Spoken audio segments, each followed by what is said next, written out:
Hello students, welcome to Step Up Academy. मैं अंजलि सिंह कुशवाहा और मैं हूं आपकी बायोलॉजी ट्यूटर। आज हम पढ़ने वाले हैं क्लास 12 के chapter 1 that is sexual reproduction in flowering plants के पार्ट 2 को, जो क्या होने वाला है pre fertilisation structure in events, और उसमें भी हम पढ़ेंगे मेगास्पोरोजेनेसिस। लास्ट जो वीडियो थी, पार्ट 1 वीडियो थी, उसमें हमने पढ़ा था माइक्रोस्पोरोजेनेसिस, जिसमें अल्टीमेटली क्या बन गया था, मेल गैमेट। तो आज हम पढ़ेंगे मेगास्पोरोजेनेसिस, जिसमें अल्टीमेटली क्या बन जाएगा, जिसमें अल्टीमेटली बन जाएगा फीमेल गैमेट। एक बार रिवाइज करवा दूंगी फिर से कि सेक्सुअल रिप्रोडक्शन में 3 फेजेस होते हैं, प्री फर्टिलाइजेशन इवेंट्स वाले, देन उसके बाद में सेकेंड इवेंट होता है फर्टिलाइजेशन, एंड थर्ड इवेंट होते हैं पोस्ट फर्टिलाइजेशन इवेंट। कौन से? Post fertilisation event. Pre fertilisation events में क्या चीजें आती हैं? सबसे पहले आता है इसमें गैमेटोजेनेसिस, मतलब गैमेट्स का बनना। सेकेंड चीज क्या होती है? सेकेंड चीज इसमें होती है गैमेट ट्रांसफर, मतलब गैमेट्स का ट्रांसफर होना।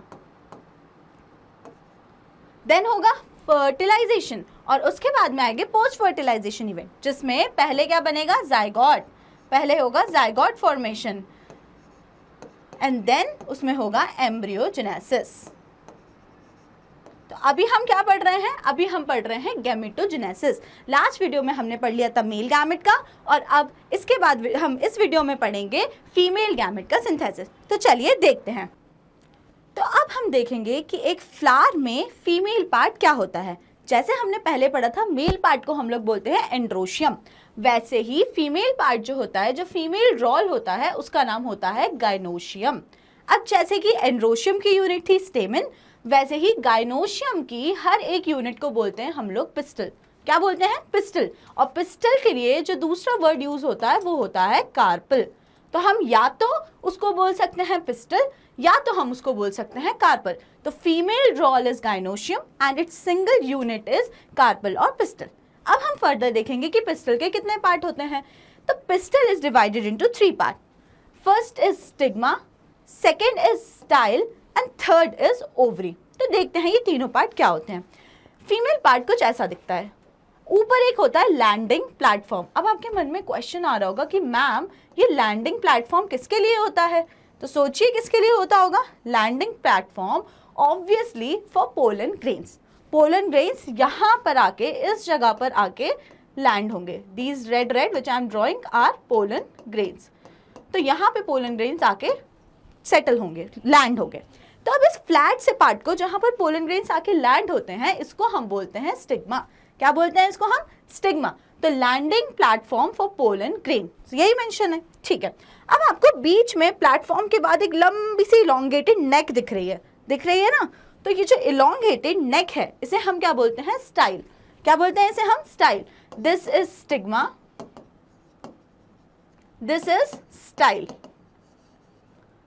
तो क्या लिखा हुआ है? Elongated slender part beneath stigma. Stigma के नीचे एक पतला सा लंबा सा पार्ट होता है, जिसे हम लोग क्या बोलते हैं? स्टाइल। अब आपके मन में क्वेश्चन आया होगा कि मैम स्टाइल का फंक्शन क्या है? तो जब पोलन ग्रेन इसके ऊपर आ जाते हैं, स्टिग्मा के ऊपर, पोलन ग्रेन को होना पड़ता है जर्मिनेट। पोलन ग्रेन को अपने अंदर से निकालना पड़ता है एक पोलन ट्यूब। तो वो पोलन ट्यूब जो है वो ग्रो करते हुए जाता है नीचे, किसके थ्रू? स्टाइल के थ्रू। तो ये फंक्शन हो जाता है स्टाइल का।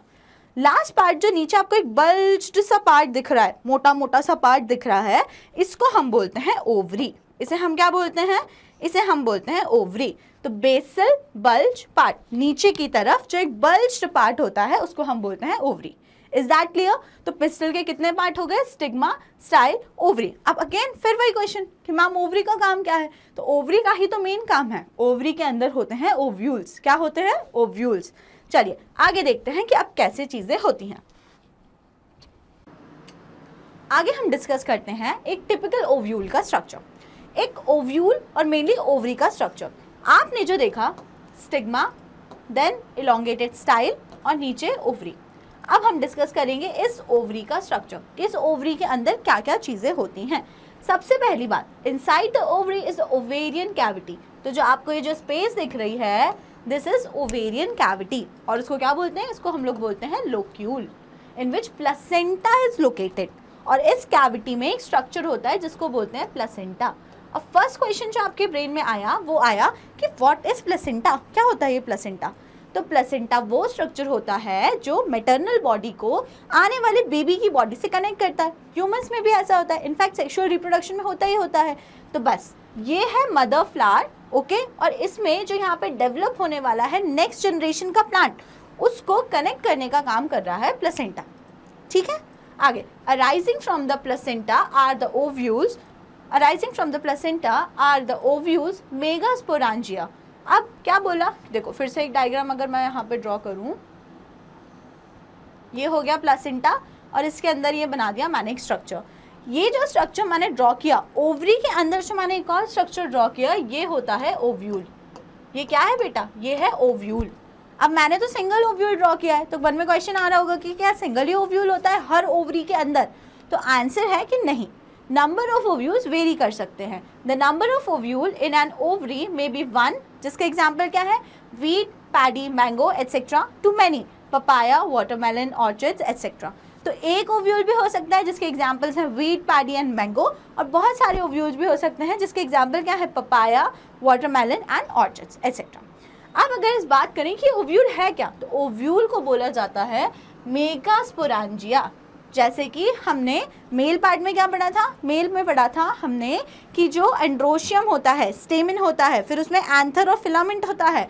एंथर के अंदर प्रेजेंट होता था माइक्रोस्पोरांजिया, 4 माइक्रोस्पोरांजिया। यहाँ पे क्या प्रेजेंट होते हैं, ओव्यूल्स का सेकंड नेम, या फिर ओव्यूल्स को और क्या बोल सकते हो आप, मेगास्पोरांजिया, ठीक है। तो ये हो गया मेगास्पोरांजिया। क्लियर हो गया होगा यहाँ तक?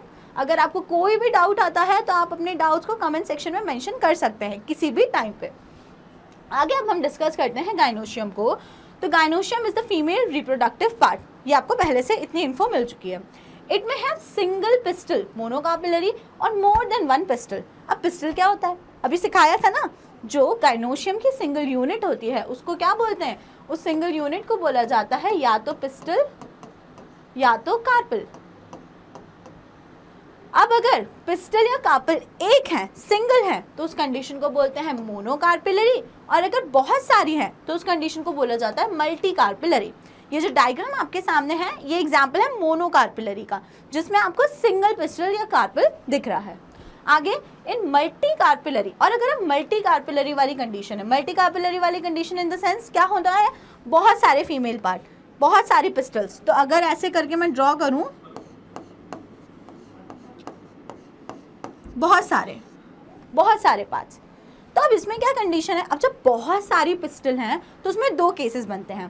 पहला, या तो सारी पिस्टल एक साथ फ्यूज हो सकती हैं, और या तो जो सारी पिस्टल्स हैं वो फ्री हो सकती हैं। तो अगर पिस्टल्स फ्यूज हैं तो उस कंडीशन को हम क्या बोलते हैं, सिनकार्पस ओवरी। क्या बोलेंगे, सिनकार्पस ओवरी। और अगर जो पिस्टल्स हैं वो अलग अलग हैं तो उस कंडीशन को बोलते हैं एपोकार्पस ओवरी। तो सिनकार्पस और एपोकार्पस भी आपको क्लियर हो गया, और मोनोकार्पिलरी और मल्टीकार्पिलरी भी आपको क्लियर हो गया। आगे अब हम देखेंगे कि कैसे स्ट्रक्चर ऑफ अ मेगास्पोरांजियम या फिर ओव्यूल, अब कैसे फीमेल गैमेट बनता है। अब हमारा सारा डिस्कशन उस पर होने वाला है। तो उसके लिए पहले हमें क्या देखना पड़ेगा, उसके लिए पहले हमें देखना पड़ेगा स्ट्रक्चर ऑफ मेगास्पोरांजियम। हमने माइक्रोस्पोरांजियम का स्ट्रक्चर को भी तो डिटेल में देखा था ना, तो बस अब हमें देखना होगा structure of megasporangium. Ovule is attached to the placenta by a stalk called funicle. तो एक डायग्राम मैं यहाँ पे आपको ड्रॉ करके दिखा रही हूँ, आप इस डायग्राम से बहुत इजीली चीज़ें समझ सकते हैं। ये मैंने क्या ड्रॉ किया, ये मैंने ड्रॉ करी एक ओवरी। ओवरी के अंदर आपको क्या बताया, ओवरी के अंदर प्रेजेंट होता है प्लेसेंटा, और प्लेसेंटा मैंने बोला था किससे कनेक्टेड होता है, प्लेसेंटा कनेक्टेड होता है ओव्यूल से। ये जो मैंने और अंदर फर्दर ड्रॉ कर दिया, दिस इज ओव्यूल। अब ओव्यूल और प्लेसेंटा को एक बहुत फाइन स्टॉक कनेक्ट करती है। ये जो फाइन स्टॉक आपने देखी, इस स्टॉक का नाम होता है फ्यूनिकल। क्या नाम होता है स्टॉक का, फ्यूनिकल। तो फ्यूनिकल किसको किसको कनेक्ट कर रही है, फ्यूनिकल कनेक्ट कर रही है प्लेसेंटा को और ओव्यूल को। किसको कनेक्ट कर रही है, प्लेसेंटा और ओव्यूल। अगर मैं लेबलिंग साथ में करते चलूं तो ये है ओवरी, ये है ओव्यूल, ये जो स्ट्रक्चर है ये है प्लेसेंटा, और ये जो एक फाइन सा मैंने स्टॉक लाइक छोटा सा स्ट्रक्चर बना दिया, ये क्या है, फ्यूनिकल। तो ovule is attached to the placenta by a stalk called funicle. Junction between the body of the ovule and the funicle is called hilum. अब कोई तो एक ऐसा स्पेसिफिक पार्ट है ना जहाँ पर बॉडी ऑफ द ओव्यूल और फ्यूनिकल फ्यूज हो रहे हैं, जैसे मैंने येलो शो किया है, तो वो स्पॉट जहाँ पर बॉडी ऑफ द ओव्यूल और फ्यूनिकल फ्यूज हो जाते हैं, इस पार्ट को हम बोलते हैं, क्या बोलते हैं, ये जो येलो मैंने लेबल किया है, येलो मार्क किया है, इसको हम लोग क्या बोलते हैं, इसको हम बोलते हैं हाइलम। इसको हम क्या बोलते हैं, इसको हम बोलते हैं हाइलम। ठीक है, तो junction between the body of the ovule and funicle is called hilum, उसे हम बोल देते हैं हाइलम। तो हमने क्या क्या सीख लिया, फ्यूनिकल सीख लिया, हमने हाइलम सीख लिया। Each ovule has 1 or 2 protective envelope integuments. अब आपको मन में क्वेश्चन तो ऑब्वियसली आ ही रहा होगा कि ये जो ओव्यूल है, अब ये जो स्पेस हो गई, यहाँ पे कुछ तो होता होगा ना, तो क्या होता है, इस ओव्यूल के ऊपर कुछ एक प्रोटेक्टिव कवरिंग होती है, प्रोटेक्टिव कवरिंग होती है, जिन्हें हम क्या बोलते हैं, जिन कवरिंग्स को हम बोलते हैं इंटेग्यूमेंट्स। क्या बोलते हैं हम इन्हें, इंटेग्यूमेंट्स।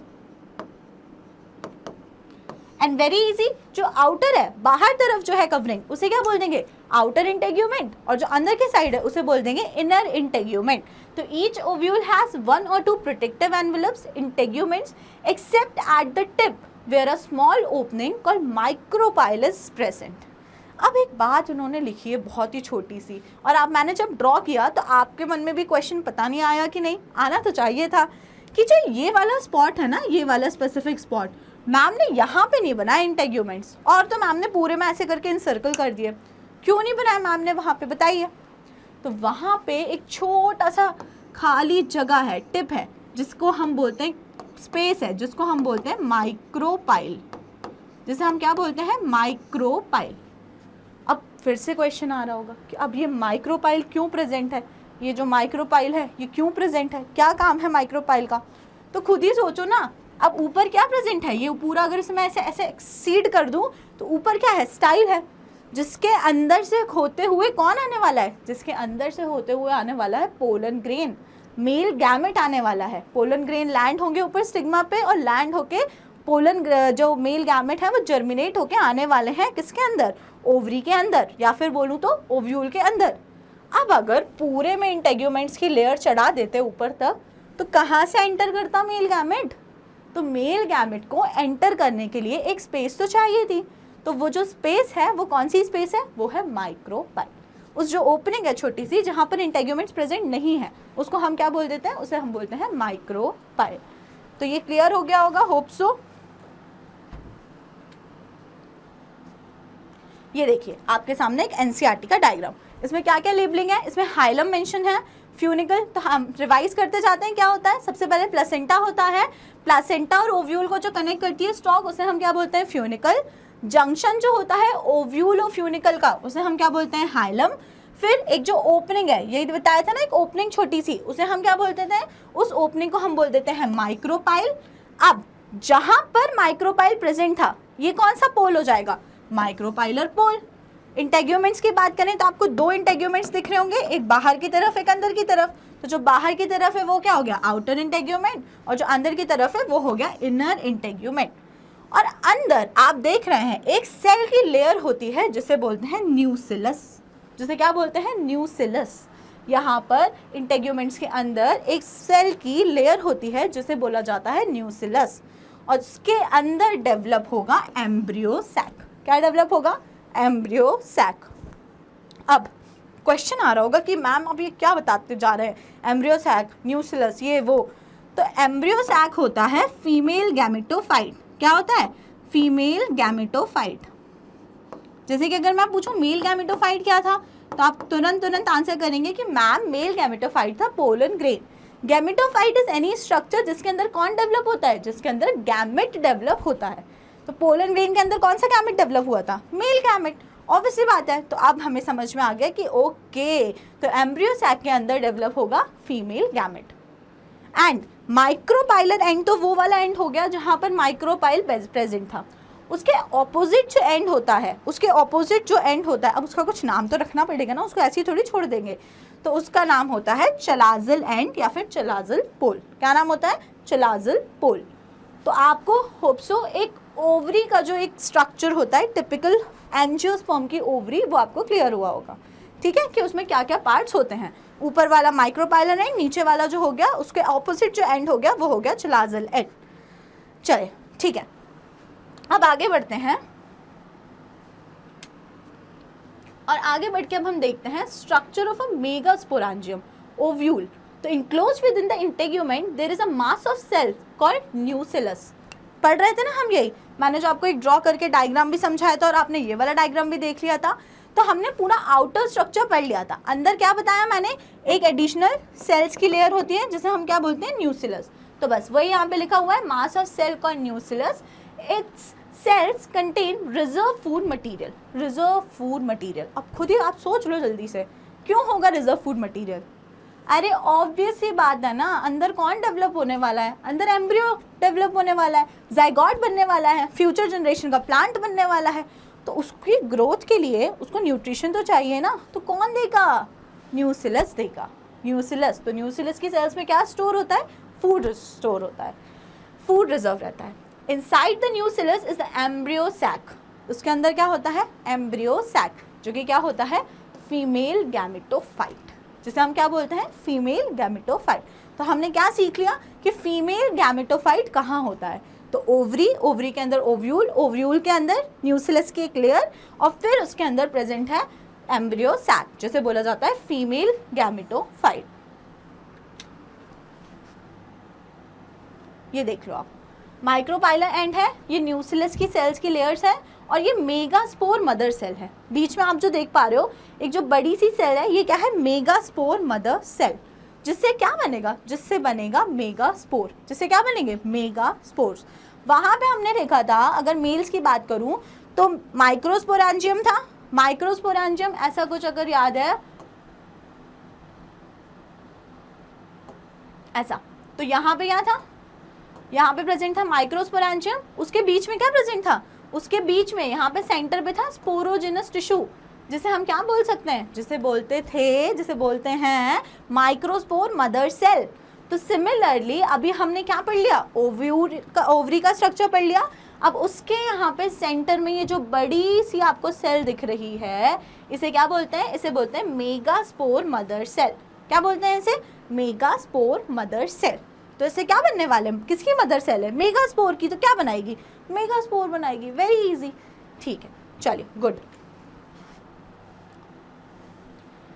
अब हम पढ़ने वाले हैं मेगास्पोरोजेनेसिस, जो मेन टॉपिक था। तो मेगास्पोरोजेनेसिस क्या है? It is the formation of megaspore from megaspore mother cell. और डिवीजन की बात करें तो डिवीजन कौन सा होगा? मियोसिस। कौन सा होगा? मियोसिस। तो it is the formation of megaspore from megaspore mother cell. Ovules generally differentiate a single megaspore mother cell in the micropylar region of the nucellus. क्या मतलब है इसका? जो ओव्यूल्स हैं वहाँ पे क्या होता है कि माइक्रोपाइलर एंड जो था ऊपर वाला और चिलाजल एंड था नीचे वाला। तो माइक्रोपाइलर एंड पे एक बड़ी सी सेल डेवलप हो गई, जिसे हम क्या बोल रहे हैं? मेगास्पोर मदर सेल, जो कि अब डिवाइड करेगी और क्या बनाएगी? जो डिवाइड करेगी और बनाएगी मेगास्पोर्स। क्या बनाएगी? मेगास्पोर्स। क्लियर हो गया? ठीक है। It is a large cell containing dense cytoplasm and a prominent nucleus. तो मेगास्पोर मदर सेल की क्या है खासियत? क्या क्या कैरेक्टरिस्टिक है? लार्ज होती है, वो तो आपको डायग्राम देख के क्लियर हो गया था। डेंस साइटोप्लाज्म होता है उसमें, एंड प्रोमिनेंट न्यूक्लियस, क्योंकि उसको डिवाइड करके आगे फर्दर और सारे माइक्रोस्पोर्स बनाने हैं, इसलिए उसका साइटोप्लाज्म होता है डेंस और उसका न्यूक्लियस भी प्रोमिनेंट होता है। Megaspore mother cell undergoes meiosis. अभी बताया था ना मैंने, डिवीजन कौन सा होगा? मियोसिस। To produce 4 megaspore. वहाँ भी बन रहे थे 4 माइक्रोस्पोर, यहाँ क्या बन रहा है? यहाँ बन रहे हैं 4 मेगास्पोर्स। क्लियर? तो क्या हुआ? जो हमारा एक पूरा मेगास्पोर मदर सेल है, सेंटर में एक बड़ा सा सेल, वो डिवाइड होगा। आपको इस वाली डायग्राम में डिवाइड होते हुए दिख रहा होगा। अभी ये सिंगल है, देखो ये सिंगल है ना, सिंगल है। अब ये यहाँ पे डिवाइड हो रहा है और देखो कितनी सेल दिख रही है, एक ये वाली, एक आपको ये बड़ी सी ये वाली दिख रही है, जो अभी और फर्दर 2 में डिवाइड होगी, और एक ये वाली। तो ऐसे करके जो सिंगल सेल था, अब ये कितने सेल में, अगर मैं लो उसको डिवाइड कर देती हूँ और इसका न्यूक्लियस ये बना दिया मैंने, ये देखो इसको मैं डिवाइड कर दे रही हूँ, ये न्यूक्लियस। तो अब क्या हो गया, जो एक मेगास्पोर मदर सेल है वो डिवाइड हो गई और उसने डिवाइड होके 4 मेगास्पोर्स क्रिएट कर दिए। कितने? 4। तो ये 4 मेगास्पोर्स आपके सामने हैं। जैसे क्या लिखा हुआ है, अभी देखो 2 है तो इसलिए मेगास्पोर डायड लिखा हुआ है। जब वो 4 बन जाएंगे तो इन्हें क्या बोलेंगे? Megaspore tetrad. क्या बोलेंगे? Megaspore tetrad. क्लियर हो गया? ठीक है। अब हम बात करते हैं कि कैसे एम्ब्रियो सैक बनता है। Formation of female gametophyte. बोले तो embryo sac. In majority of flowering plants 1 megaspore is functional while the other 3 degenerate. अभी तक जो मेगास्पोर्स बन गए थे ना, 4 मेगास्पोर बन गए थे। 4 मेगास्पोर्स में से क्या होता है, जैसे मेल्स में ऐसा होता है कि चारों माइक्रोस्पोर्स से ही पोलन ग्रेन बन जाएंगे, लेकिन फीमेल में ऐसा नहीं होता। फीमेल में क्या होता है कि फीमेल्स में जो 4 मेगास्पोर्स बने हैं उसमें से 3 डीजनरेट हो जाते हैं। 3 क्या हो जाते हैं? डीजनरेट। तो क्या लिखा हुआ है? इन majority of the flowering plant 1 megaspore is functional. एक ही मेगास्पोर सिर्फ होता है फंक्शनल, बाकी जो बचे, बाकी जो अदर 3 डीजनरेट। अदर 3 क्या हो जाते हैं? डीजनरेट, मतलब कि खत्म हो जाते हैं। The functional megaspore develop into the female gametophyte. अब जो ये एक मेगास्पोर है ना, फॉर एग्जाम्पल ये 4 है, देखो अब हो गया ना मेगास्पोर टेट्राड। तो मेगास्पोर टेट्राड जो होगा उसमें से क्या होगा, जो ये 4 अभी दिख रहे हैं, 3 क्या हो जाएंगे? डीजनरेट हो जाएंगे। अब जो एक बचेगा वो हो जाएगा फंक्शनल मेगास्पोर, और यही डेवलप होके क्या बनाएगा? यही फंक्शनल मेगास्पोर डेवलप होके बनाएगा एम्ब्रियो सैक। क्या बनाएगा? एम्ब्रियो सैक, जो क्या होता है? Female gametophyte. क्या होता है? Female gametophyte. और जिसके अंदर कौन डेवलप होगा? Female gamete. तो अब हम क्या देखने जा रहे हैं कि कैसे फंक्शनल मेगास्पोर से एम्ब्रियो सैक बनता है। एक मेगास्पोर कैसे डिवाइड होके बना लेता है embryo sac. The embryo sac formation from a single megaspore is called monosporic development. अब मोनोस्पोरिक क्यों बोल रहे हैं? अरे बहुत आसान ही है, एक स्पोर है ना, उससे पूरा एम्ब्रियो सैक डेवलप हो रहा है, बहुत चारों से तो नहीं हो रहा। तो इसीलिए उस एक स्पोर से डेवलप होने के कारण इसको क्या बोल देते हैं? Monosporic development. Monosporic development. अब देखते हैं कि ये क्या लिखा हुआ है। ये डायग्राम एनसीईआरटी का डायग्राम है। 2, 4 and 8 nucleate stages embryo sac and a mature embryo sac. तो कुछ आपको दिख रहा होगा कि जो ये एक था ना, जो फर्स्ट वाला दिख रहा है, फर्स्ट डायग्राम, ये क्या था? ये अभी इसके पहले ये वाली स्टेज थी। ये हमारा कौन है? ये हमारा फंक्शनल मेगास्पोर है। सबसे पहले आपको दिख रहा है कि सेल थोड़ी सी ऐसे इलोंगेट हो गई है, और जो ये एक न्यूक्लियस था ये 2 न्यूक्लियस बन चुका है, और दोनों बिल्कुल ऑपोजिट पोल पे चले गए हैं। देख पा रहे हैं आप? फिर नेक्स्ट डायग्राम में आप देख पा रहे हैं, अब जो ये एक से पहले 2 बन गए, ये 1 थे और अब 1 से बन गए 2। अब फर्दर क्या हुआ? सेल का शेप वैसे का वैसे ही है।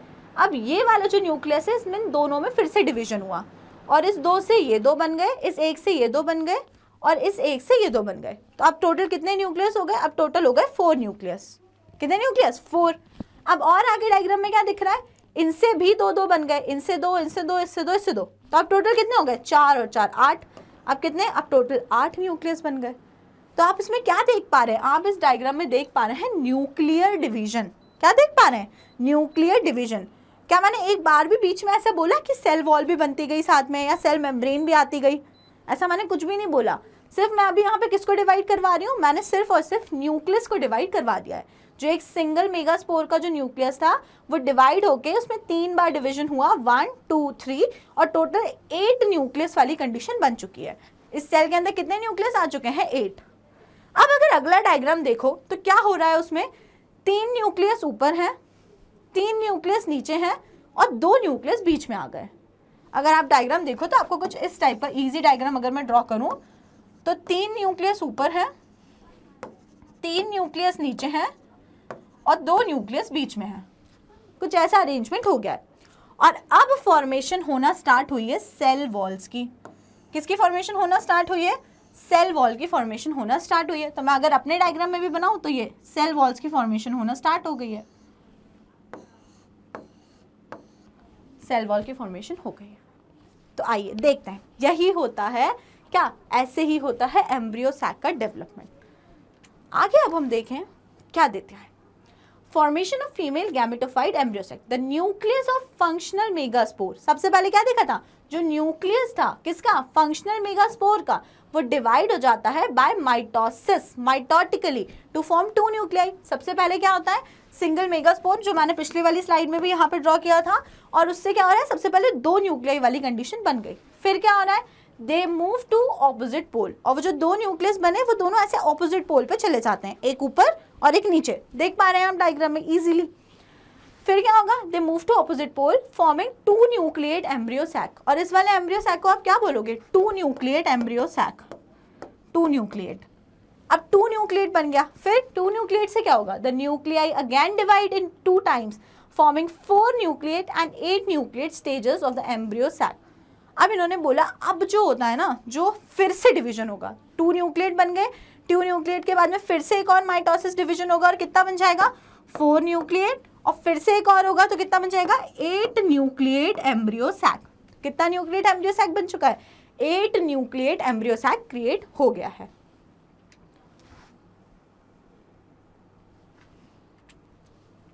Eight nucleate embryo sac create हो गया। Formation of female gametophyte embryo sac क्या होता है, these division are free nuclear. अब जो यहाँ पे डिवीजन हो रहे हैं ये फ्री न्यूक्लियर डिवीजन होता है। ये बहुत इंपॉर्टेंट क्वेश्चन है, स्कूल बोर्ड्स में पूछा जाता है, what do you mean by free nuclear cell division. तो क्या समझते हैं आप फ्री न्यूक्लियर सेल डिवीजन से, free nuclear cell division that is nuclear division are not followed immediately by cell wall formation. सिर्फ और सिर्फ न्यूक्लियस डिवाइड होते जा रहे हैं लेकिन सेल वॉल की फॉर्मेशन नहीं हो रही है। बताया था मैंने अभी कि जस्ट न्यूक्लियस डिवाइड हो गए, ये डायग्राम और ये डायग्राम, उस पर कोई भी अभी सेल वॉल नहीं बनी, मतलब सेल्स अलग अलग नहीं हुई, अभी सिर्फ न्यूक्लियस अलग अलग हो चुके हैं। ये चीज़ होती है क्या, इस टाइप के डिवीजन को हम लोग क्या बोलते हैं, इस टाइप के डिवीजन को बोला जाता है फ्री न्यूक्लियर डिवीजन। क्लियर, ठीक है। तो फ्री न्यूक्लियर डिवीजन हो गए और 8 न्यूक्लियस बन गए। इतनी बात तो सबको समझ में आ गई। Distribution of cells in the embryo sac, अब कैसे जो 8 न्यूक्लियस बन गई वो कैसे कैसे डिवाइड होती हैं, तो मैंने आपको सिखाया था कैसे डिवाइड होती हैं। वो डिवाइड होती हैं ऐसे, 3 न्यूक्लियस ऊपर, 3 न्यूक्लियस नीचे और 2 न्यूक्लियस बीच में, हो गए टोटल 8, 3, 3 एंड 2, टोटल 8 हो गए। हाँ ठीक है, हो गए। A typical mature embryo sac is 8 nucleate and 7 celled. This is very important. This is very important. Why very important? Because see, आपको लगेगा कि मैम यहाँ पर प्रेजेंट हैं टोटल 8 न्यूक्लियस, तो मतलब एक सेल वॉल पहले यहाँ बनेगी, फिर दूसरी इस पे बनेगी और तीसरी इस पे बनेगी। सिमिलरली नीचे बना देती हूँ, एक यहाँ बनेगी, एक यहाँ बनेगी और एक यहाँ बनेगी, और फिर एक सेल इस पे बनना जाना चाहिए और एक इस पे बन जाना चाहिए। तो टोटल कितनी सेल्स हो गई, 1 2 3 4 5 6 7 8 और 8 हो गई टोटल। आपको लगेगा मैम सेल्स भी 8 बन गई, लेकिन ऐसा नहीं होता है। सेल कितनी बनती है, सेल बनती है 7, न्यूक्लियस कितने हैं 8। अब आप पूछोगे ऐसे हो क्या हो रहा है मैम, कुछ भी समझ में नहीं आ रहा, तो समझ आएगा ना। ये देखो आप, खुद देखो आप, ये वाला डायग्राम देखो आप, जो 3 न्यूक्लियस ऊपर थे उस पर सेल वॉल फॉर्मेशन हो गई, जो 3 न्यूक्लियस नीचे थे उस पर सेल वॉल फॉर्मेशन हो गई, जो बीच में 2 न्यूक्लियस थे ना उसके ऊपर होल सेल वॉल फॉर्मेशन हो जाती है। तो अगर अब मैं सेल्स को काउंट करूं तो this is 1 2 3 4 5 6 and this is 7th cell. जो ये बीच में बड़ी सी बच गई, ये कौन सी है, ये 7th सेल है। तो आपको क्या समझ में आया, एम्ब्रियो सैक का स्ट्रक्चर कैसा होता है। एम्ब्रियो सैक का स्ट्रक्चर होता है 8 न्यूक्लिएट एंड 7 सेल्ड। न्यूक्लियस उसमें कितने होते हैं 8, क्योंकि बीच की जो एक बड़ी सी सेल है उसके अंदर 2 न्यूक्लियस हैं और सेल कितनी होती है 7। तो एम्ब्रियो सैक का स्ट्रक्चर क्या होता है, एम्ब्रियो सैक का स्ट्रक्चर होता है 8 न्यूक्लिएट एंड 7 सेल। अब अगर हम बात करते हैं कि ये सेल्स का क्या क्या नाम होता है, जो ये सेल्स अरेंज हुई हैं इनका क्या नाम होता है, तो 3 cells are grouped at the micropylar end and form a egg apparatus।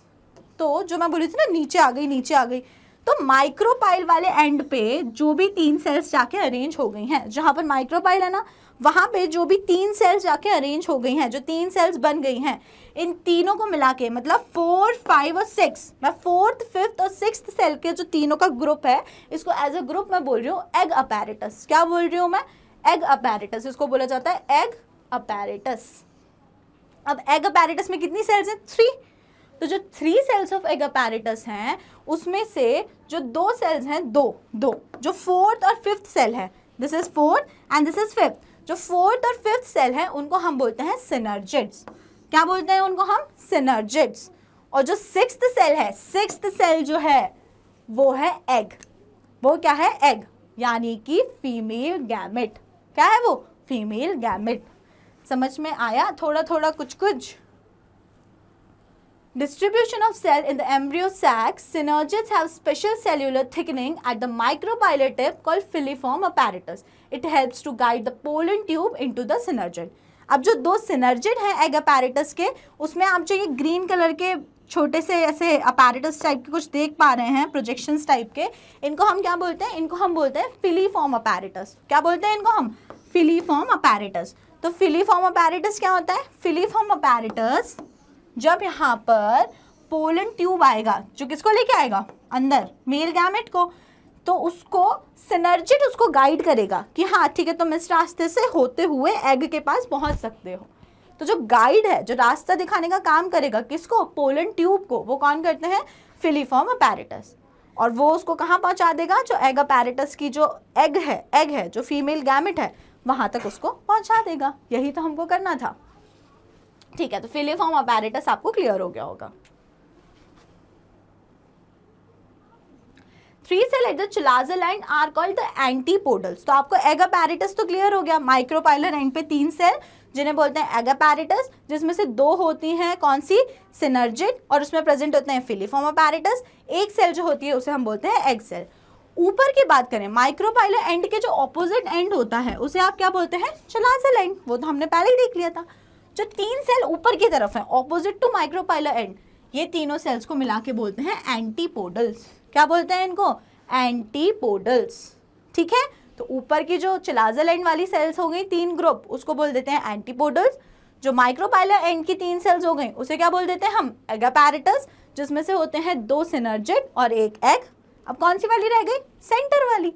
तो सेंटर में बड़ी सी जो सेल है, क्या लिखा हुआ है? The large central cell has 2 polar nuclei। तो ये जो बीच की बड़ी सी सेल बची, इसको बोल देते हैं सेंट्रल सेल। सेल को क्या बोल देते हैं? Central cell. और जो इसमें 2 न्यूक्लियस है ना, 2, अगर वो नंबरिंग की थी मैंने तो 1 2 3 4 5 6 7th और 8th, तो 7th और 8th न्यूक्लियस जो है वो सेंट्रल सेल में प्रेजेंट है। तो सेंट्रल सेल में प्रेजेंट है, इनको क्या बोल देते हैं हम? इनको, इन न्यूक्लियाई को हम लोग बोलने लगते हैं पोलर न्यूक्लियाई। तो कुछ नहीं है पोलर न्यूक्लियाई, सेंट्रल सेल में जो 2 न्यूक्लियस प्रेजेंट हैं उनको बोलते हैं पोलर न्यूक्लियाई। तो लेबलिंग सारी क्लियर है ना? ऊपर हो गए एंटीपोडल्स, नीचे egg apparatus, central cell. Central cell में क्या प्रेजेंट है? सेंट्रल सेल में प्रेजेंट है 2 polar nuclei. So that is all for today. आज हमने पढ़ा सारा क्या? मेगास्पोरोजेनेसिस। ठीक है, अब जो पार्ट 3 वीडियो होने वाला है वो पार्ट 3 वीडियो होगा पॉलिनेशन, मतलब कि गैमेट ट्रांसफर। तो अगर आपको कोई भी डाउट हो तो आप कमेंट सेक्शन में पूछिएगा।